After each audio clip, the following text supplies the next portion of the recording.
My dad stood up to give a toast at my wedding, then held up a DNA test and said, "Before I bless this marriage, I want the groom to know he's not the only father in the room." That was the moment my entire life cracked like a dropped wine glass. If you'd asked me that morning how my wedding day was going, I would have said it was perfect. Not flawless, the flower girl threw a tantrum and someone forgot the ice, but perfect in the way that mattered. I was marrying the love of my life, Julia. She looked like a dream in lace, and her laugh during our first look is burned into my memory like sunlight on film. I'm Michael, 33, high school teacher, book nerd, the kind of guy who double knots his dress shoes and still triple checks the parking brake. I come from a small, tight-knit family, or at least I thought I did. My dad, Richard, is a retired firefighter.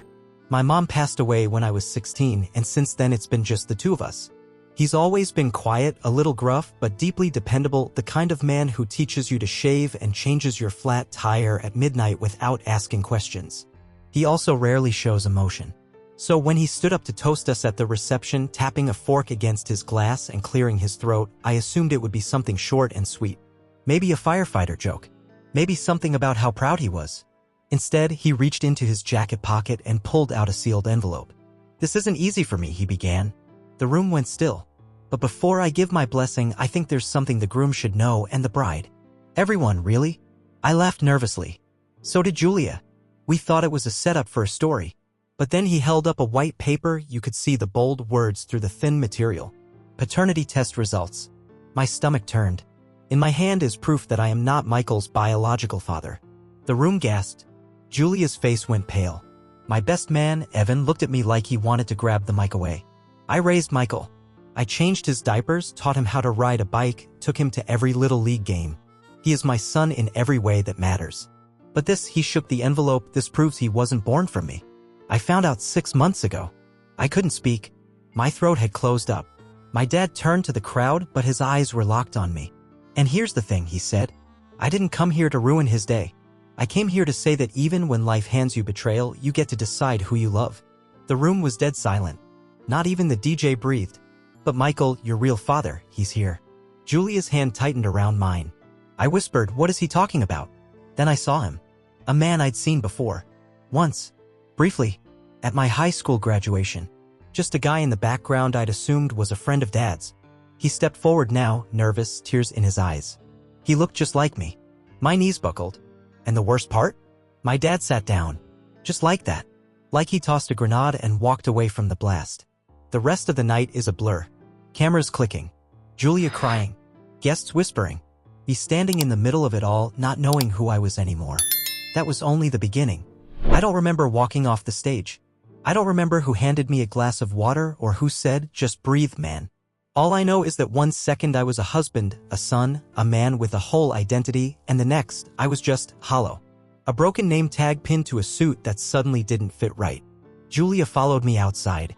The music hadn't even started back up inside yet, it was like the whole wedding hit pause. I leaned against a stone pillar near the garden patio, trying not to throw up. She stood in front of me, her makeup smudged, mouth slightly open like she wanted to speak but couldn't. "What the hell just happened?" I finally croaked. And before she could answer, he appeared. The man who looked like me. He was shorter than my dad but had the same strong jawline, the same way of fidgeting with his hands when nervous. He stayed a few feet back, almost like he knew he had no right to be closer. "I'm sorry," he said. Voice soft. "I didn't know Richard would do that. Not today. I would never have agreed to it." I stared at him like he was a ghost. "Who are you?" "My name's Daniel. Daniel Carr. I knew your mother. Briefly. Years ago. Long before she met your father." He looked at the ground when he said "your father," like he knew the word didn't belong to him. Like he hated himself just for saying it. I asked the question I never imagined I'd need to ask. "Are you my real father?" He nodded slowly. "Biologically, yes. But I never knew for sure. Your mom and I, it was a short thing. She told me she was pregnant, but by then she'd reconnected with Richard. She said the timing didn't add up. That it was his. So I backed off. I moved. Got married. Had a son of my own.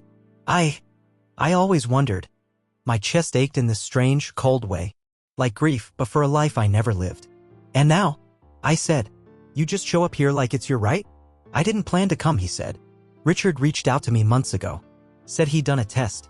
That he wanted me to know." I was shocked. "I just came to meet you quietly. To watch." He said he wanted to tell you when the time was right. I let out a bitter laugh. And apparently that was the middle of my wedding toast? He winced. I didn't know he'd do that. Julia stepped in, finally finding her voice. You shouldn't be here right now. Daniel nodded. You're right. He looked at me, his eyes wet. I'm sorry, Michael. Truly. He walked away without another word. I watched him go, wondering how many birthdays he'd missed. How many father-son moments we'd never have. And how a man like Richard, the man I thought was my father, could be the one to tear everything apart. We stayed outside for a while, long enough that guests started trickling out to find us. Julia's sister came and asked if we still wanted the first dance. I looked at Julia.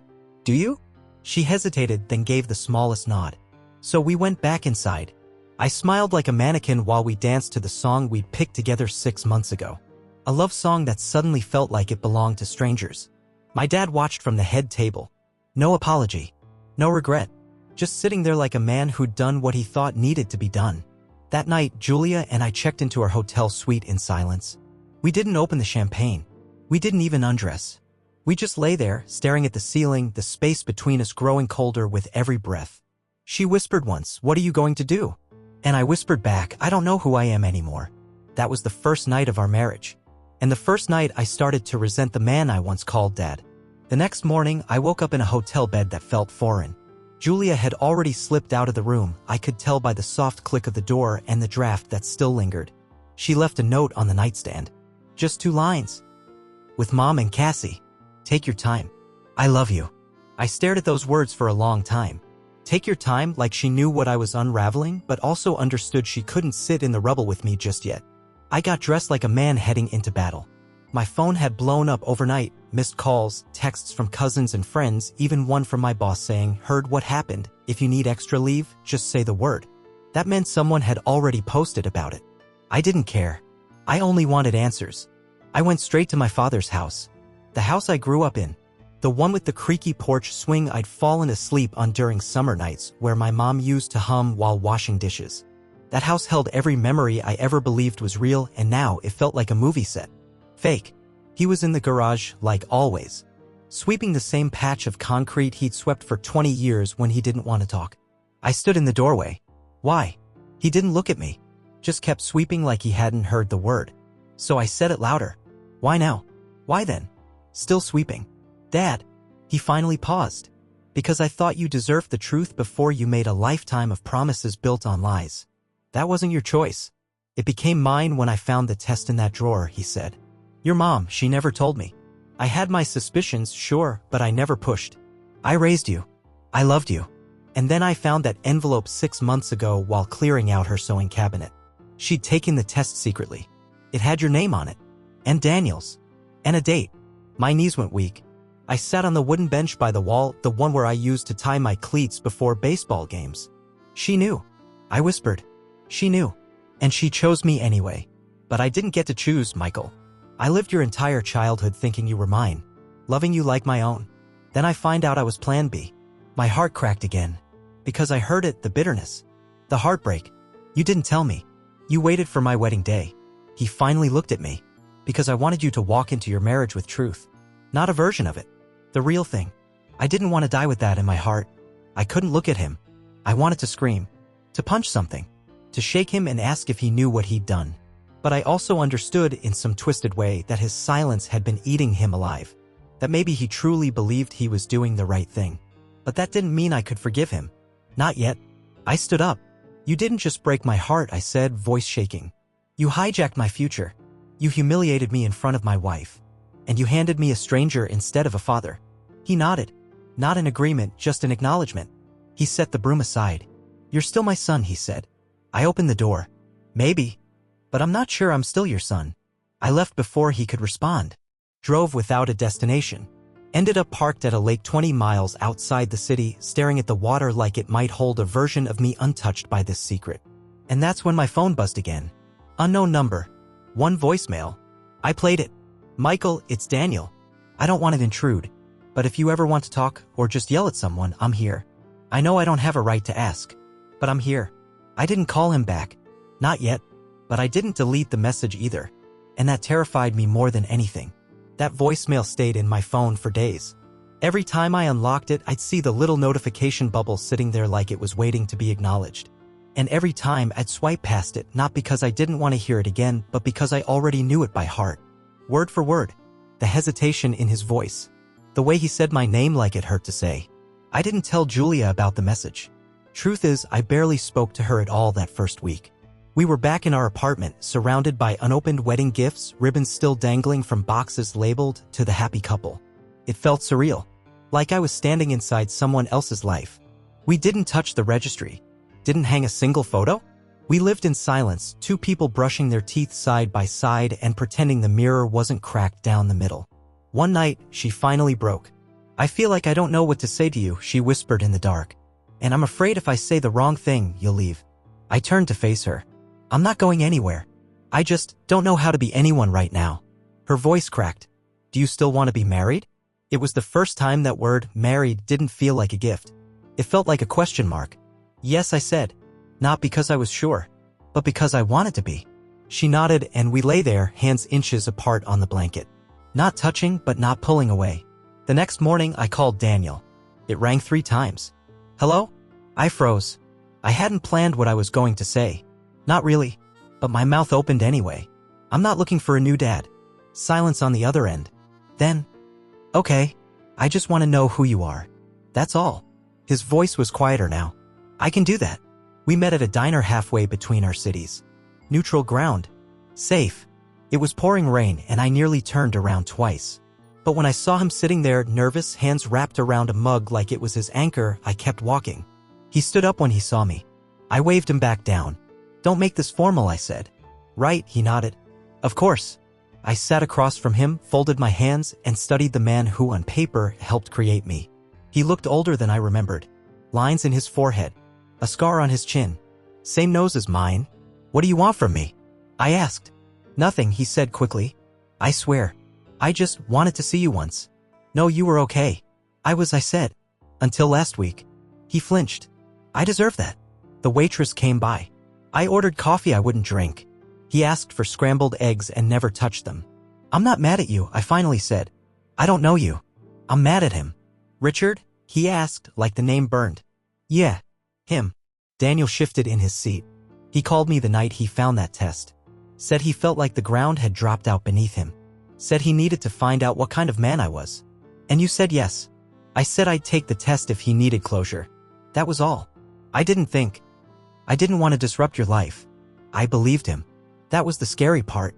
I used to think the worst thing that could happen was being abandoned by a parent, I said. Now I think the worst thing is realizing the one who stayed didn't fully trust you. Daniel blinked fast. "I think he trusted you. I think he didn't trust himself." That hit harder than I expected. We talked for another hour. Not about deep things, just work, books, baseball. He mentioned he had a son, Jesse, who was 29 and lived in Seattle. An architect. He asked about Julia. I kept it vague. When the check came, we fought over it. He won. At the door, he hesitated. "Can I give you something?" I tensed but nodded. He pulled out a photo, wrinkled, obviously old, of my mother. She looked younger. Laughing. Sitting on the hood of a car I'd never seen. "I took this the night she told me about you," he said softly.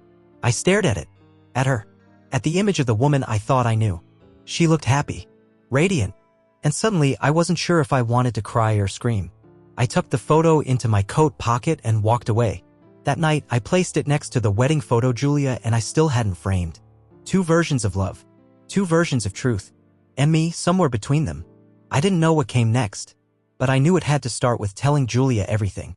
No more secrets. I waited until Sunday morning. Julia was curled up on the couch in my hoodie, scrolling through her phone with a blanket draped across her lap like armor. The apartment was quiet except for the occasional buzz of the fridge and the hum of our fish tank. We'd barely touched the gifts. The pile of boxes in the corner still sat unopened, like we were afraid to accept the life they symbolized. I sat next to her and said I met him. She didn't ask who. She knew. Her eyes moved slowly from her screen to my face. "How'd it go?" I exhaled. It was strange. He's kind, quiet, nervous. He doesn't want to replace anyone. He just wanted to meet me. She nodded like she was trying not to react too much, like she was holding herself together with mental duct tape. "And how do you feel?" "That's the thing," I said. "I don't know. I don't feel anything clean. It's all mud." Guilt, anger, curiosity. Like, there's a door I didn't know existed in my life and now it's wide open. She was quiet for a moment, then said, "Can I tell you something?" I nodded. She reached behind the couch and pulled out a shoebox. Inside was a handful of letters, some addressed, some not, and a folded piece of wedding stationery. My handwriting. "I started writing letters to you," she said, "the night after the wedding. I didn't know if I should say these things to your face. I didn't want to make things worse. I didn't know how to be your wife when you were grieving your identity. That hit me like a freight train." "Julia," I reached for her hand. She let me take it. She continued, "I married you. Not your genes. Not your history. You. And yeah, this week has been a mess, but not because I doubt you. It's because I see you breaking and I don't know how to help." I swallowed the lump in my throat. This is the first time in my life I've ever wondered if I was a mistake. And I hate that it came from the man who raised me. She wiped her eyes. "You're not a mistake. You're the best decision I ever made." We sat there for a long time, letting the silence be soft instead of sharp. Eventually, I reached for one of the unopened wedding gifts. "Let's open them," I said. "All of them. Today." She blinked. "Are you sure?" "Yeah. Let's start our life. Even if it's a little messy." We tore into the boxes together, wine glasses, a Dutch oven, a framed print that said, "Together is our favorite place to be." Julia rolled her eyes at that one. For the first time in days, we laughed. Like really laughed. And then, at the bottom of the last box, I found a card from my dad. It was sealed. Heavy. Like it had weight beyond paper. I looked at Julia. She nodded. I opened it. "Michael, if you're reading this, it means I couldn't find the right words to say it in person. I don't blame you if you never forgive me. I broke the most sacred thing a father can offer, trust. But I also wanted you to know something important. When I found out the truth, it didn't make me love you less. It just made me feel like I'd failed to protect you from it. And maybe that failure poisoned the moment. I'm sorry I turned your wedding into a reckoning. But I hope one day you'll remember all the quiet moments, the lunches packed, the games attended, the late-night talks about nothing, and know that I was always your father. Even when biology said otherwise. Love, Dad." I set the letter down. Julia pulled me into her arms, and for the first time all week, I cried. Not angry tears. Not confused ones. Just human ones. Because I didn't know if I'd ever forgive him. But I also didn't know how to erase 29 years of him being my dad. And maybe I didn't have to. A month passed. The story of the wedding paternity test had made its way through our town like wildfire. Small communities thrive on big secrets, and ours now had one with glitter and scandal built in. Julia's and heard it from her dentist. My old baseball coach emailed me just checking in. Even a student at the high school where I taught asked, "Yo, Mr. T, was that your wedding on TikTok?" We weren't trending, but we were whispered about. But the noise started to fade, and what was left was quieter. The echo of truth and the stillness that follows a storm. Julia and I went on our honeymoon 3 weeks late. It wasn't the trip we'd originally planned. The all-inclusive in Mexico didn't seem right anymore, so we rented a cabin near the Smoky Mountains. Just the two of us, no Wi-Fi, no distractions. We hiked, played board games, and slept in until noon. For the first time since the wedding, we remembered how to be us. I didn't talk about Daniel much while we were there. Or my dad. I just let myself be Michael. The man Julia chose. The man I was still figuring out how to be. When we got home, there was a letter in the mailbox. Handwritten. No return address, but the handwriting was familiar. I opened it on the porch. "Hey son, I'm giving you space. I know I forced your hand that day. You didn't get a choice in how the truth came out, and I regret that every time I look at the photo of you and your mom on your 3rd birthday, the one with your cake shaped like a fire truck. You looked up at me like I was your whole world. And for me, you were mine. Maybe that's why I panicked when I found out the truth. Because it felt like I was losing you, retroactively. But here's the thing I need you to understand. I still love you with the same heart that rocked you to sleep, taught you to swim, and cried the night you graduated high school. That didn't change. Not for a second. Whenever you're ready, my door is open. Always. Love, Dad." I read it 3 times. Julia came outside, saw my face, and didn't ask. She just sat beside me, her hand resting on mine. Later that week, I drove to my dad's house. I didn't call first.